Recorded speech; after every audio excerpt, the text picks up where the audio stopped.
G'day everyone, I'm here with the two biggest troublemakers of Adelaide United, Cameron Watson and Jon McKain. G'day Johnny, how are you? Hi. Great to see you. G'day Cameron. Thanks for the invite. Yeah, no worries, thanks for being here guys. We couldn't get anyone else, so here we are with you two blokes. Alright, so we're going to do this in two parts today for the pitch. First one is some serious questions, then we're going to go over to part two and we'll find out who knows their teammates the best. So, Johnny, I'm going to ask you first. I have been admiring your form for the past few years. Do you think, because let's be honest, you're not getting any younger, would you say you're in almost career best form? I don't think so. I've played okay. I think this year's been pretty consistent more than the last few years, and I think that's got a lot to do with the structure of how we play and the coach that's come in and given us a lot of confidence, and our roles and responsibilities are very clear. So if you ask any player, as long as they know their roles, it's the best thing to do, and we're probably benefiting from knowing that pretty well this year, and particularly the last 10 or so games where we've come to grips with the new style of play, and I think we're reaping the rewards now, and we're only going to get better as we understand the roles and responsibilities and the game plan even more. Do you, Cameron, think that since Josep has come in and said you all have roles that you have to play, it's given a lot of players like Johnny and even like Osama Malik to an extent a new lease on life, because they know their role, they have to master their role, one focus instead of each week, I guess, being a bit confused of where they're going to play or what team's going to show up on the park at a certain amount of time? Yeah, definitely. I think he's given the opportunity to everyone to play in their favourite position. There might be times where you might need a reshuffle, and Aussie's played right back, the last 4 or 5 weeks, and he's done an exceptional job.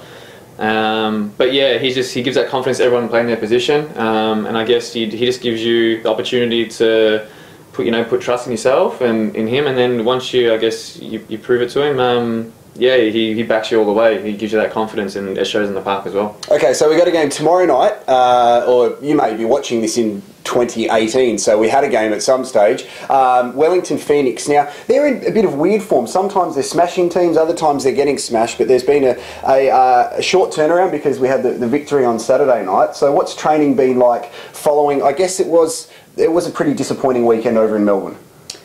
Yeah, it was a frustrating weekend, I suppose. We played some pretty good football, I think.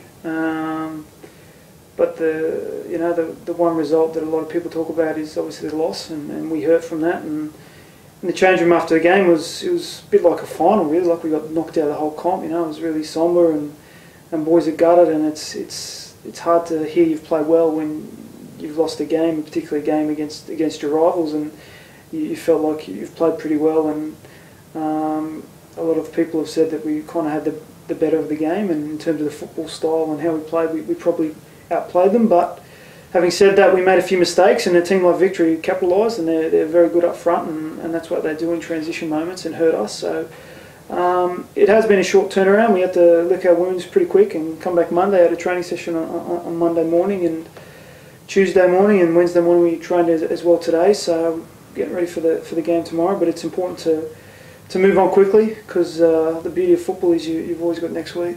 Yeah, and here we are. So it's so close between pretty much third and last place on the A-League table. So we are looking forward to finals now. The season's gone so quickly. I remember it was like the first pitch we filmed, and I was saying, gee, I can't wait to interview Jake Barkadash, and you rocked up. 3 times. Yeah, it's too much. You got too much airtime. So these games now, there's no such thing as an easy game in the A-League, but these are the ones, especially against Wellington, and then a couple of other home games where you need to go. It's now results 100% they matter. Yeah, well, I think we've got 3 home games left, 3 away games, and definitely need to pick up maximum points at home.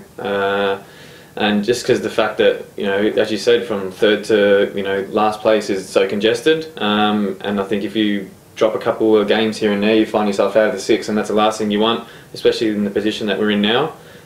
So it's just, yeah, it's, as you said, take it one game at a time. Might be a little bit, cliche, but that's what it is. It's very cliche, yeah. But it's like a final, I guess, every week, and that's the pressure. Another one. There you go. Just take 1 week at a time. Obviously the boys are disappointed with the results. Jesus Christ. All right, a couple of more serious ones. Only a few more, then we'll go to the next part of the video. Marcelo Carrusca re-signing. Obviously, it must be a great feeling amongst the boys, but especially rumours are that he had a lot of other offers. So it's a sign of confidence in the team, the group, and I've always said on the show that you guys, as mates off the field as well, show you're a pretty tight-knit group, which is a really good thing to see. Yeah, no, definitely. We've off the field, we've done a number of things this season, and I think it's a bit different from the last couple of years. And having Marcello, re-sign, especially with the clubs that were after him, just shows the quality player that he is. And hopefully we had a bit of influence off the field as well, trying to get him to stay, because you don't want to lose a player like that.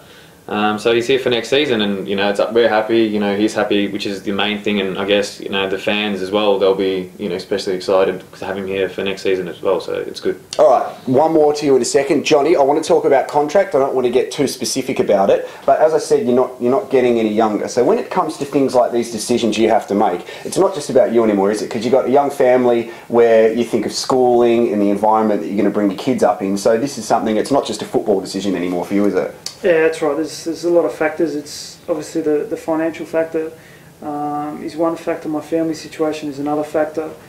And yeah, I'm not getting any younger. I mean, I think Hey, he looks younger than me, mate. No, I've been here 3 years, so I think I know.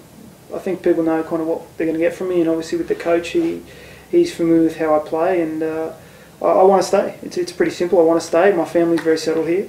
And hopefully over the next couple of weeks we can sort something out, because I've made that pretty clear, and the club hopefully are willing to accommodate me staying and helping this new younger group of boys that are coming through. We've signed a few younger boys next year, I think, from the AS as well, and that's the way the club's going to go, is to bring through these young talented South Australian players, and I think I can play a pretty big role in helping them develop and become better players. So fingers crossed we can come to an agreement. Okay, FA Cup, thumbs up. Yeah, Both definitely. thumbs up. Yep. Up. And finally, there's a good-looking trophy in the A-League instead of a toilet bowl. Mm-hmm. Yep, all right. And Cameron, just before we wrap up part one, Jared. did you start that statistic on Twitter that when you were on the park that no goals were scored? Because that kind of got stitched up on the weekend. But did you start that? Because I had a rumour that you tweeted it from someone else's account and you were starting to read your own press. Whose account?